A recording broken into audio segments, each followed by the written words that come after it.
Это легендарное существо никогда не отступает и является одним из самых страшных врагов во всем космосе.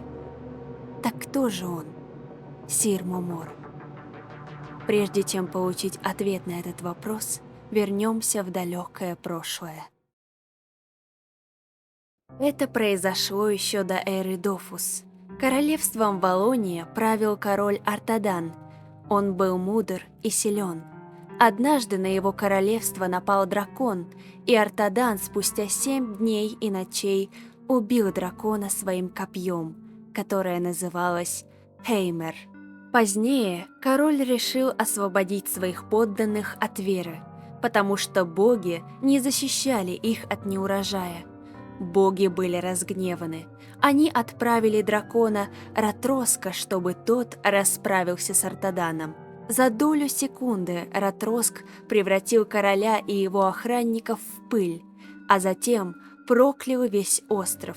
И согласно легенде, каждая душа, умирающая на острове Валония, будет вечно скитаться по острову, не зная покоя. Копье Артадана Хеймер стало реликвией Экстернама. Оно получило название «Изначальное копье» и приобрело способность вызывать видение будущего. Благодаря нему стало известно о надвигающемся конце света и падении богов. Для предупреждения смертных копье было отправлено в мир 12. Оно обрушилось на остров Валония, который впоследствии раскололся на 3 части – острова Альбуэра, Эребория и Эфедрия. На горе Альбуэра изначальное копье было найдено группой из 7 авантюристов, желавших знать, что случилось с островом Валония. Одной из них была Нимбас по имени Наширит. Она была женой Скори Бланшбьера, короля Нимбас. Авантюристам открылось видение о конце света. Они поклялись передавать это пророчество другим поколениям. А для скрепления этой клятвы Наширит выковала 7 копий, по одному на каждого искателя приключений. Талантливый художник Густав Бауэр однажды получил особый заказ, от которого невозможно было отказаться. Его пригласила работать королева Эфедра, очень требовательная женщина. На следующее утро после прибытия Густав заметил в саду прекрасную девушку, которая вмиг стала музой для художника. Ее звали Лизме. Она очень любила цветы и была дочерью Эфедры. Между молодыми людьми возникла симпатия, но Лизме настаивала на том, чтобы Густав не задерживался в королевстве ее матери. Но когда та предложила художнику продолжить служить ей, он не смог отказаться. Королева отправилась на войну и просила Густава запечатлеть ее победы. Эфедра оказалась ужасно жестокой. Она истребляла всех на своем пути, брала все, что могла. Королеве удалось украсть сокровища Нимбас, так как те были в трауре после смерти короля Скори. Так ее прозвали Алой Королевой. Густаву это все не нравилось, и вместе с тем он не переставал думать о Лизме, поэтому королева была в ярости, когда молодой художник отверг ее. Поход Алой Королевы близился к концу. Она отправилась к Ицпе, стражнице одного из тайных путей в Экстернам, и попросила исполнить свое желание.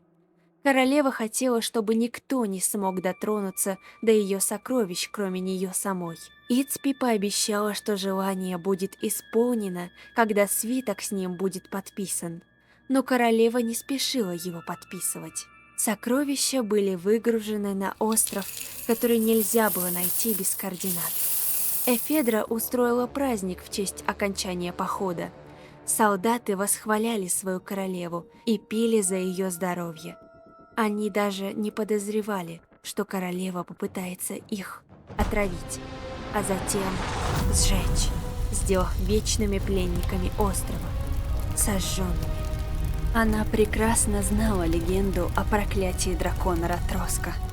Алая королева наконец вернулась в свое королевство, но Лизме волновал лишь Густав, он был жив. Эфедра оставила ему жизнь из любви. Влюбленные были рады встрече, но радость прошла, когда в тот же вечер за ужином королева объявила, что хочет выдать свою дочь замуж. В честь будущего мужа принцессы главы Астора был организован прием, на котором королеву Эфедру попытались отравить, но безуспешно. Подозрения пали на виновника торжества, однако Алая Королева поняла, что в этом замешана ее дочь и художник. Густав прибыл на тот самый остров, хранящий сокровища. Добравшись до пещеры, Эфедра достала свиток Ицпи, который мог исполнить ее желание, и объяснила своему бывшему возлюбленному, что не стала его подписывать сама, потому что подозревала Ицпи в коварстве. Поэтому она убила свою дочь, подписав свиток ее кровью. На глазах у Густава душа его любимой перешла в рядом стоящие доспехи. Так на свет появился Сир Момор, хранитель сокровищ, который будет преследовать без остановки, пока не поглотит душу. Это был вебтун Сир Момор. О дальнейшей судьбе героев можно узнать, прочитав его по ссылке в описании. Теперь мы знаем, как Сир Момор появился и исчез. Каждый раз, когда кто-то прикасается к сокровищам Алой Королевы, Сир Момор пробуждается и преследует авантюриста, пока не заберет душу. Его упорство можно наблюдать в вебтуне Лансдур. Даже спустя долгие годы он непрестанно следовал за Керубимом, пока тот не пожелал умереть сам.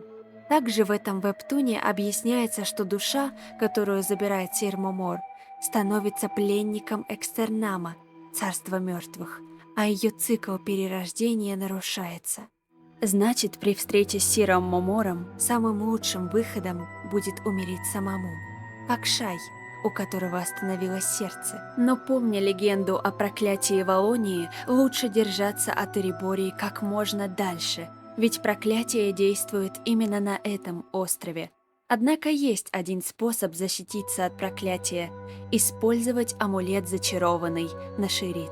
Вебтун по Сир Момору объясняет и почему дух потухал перед полем с цветами.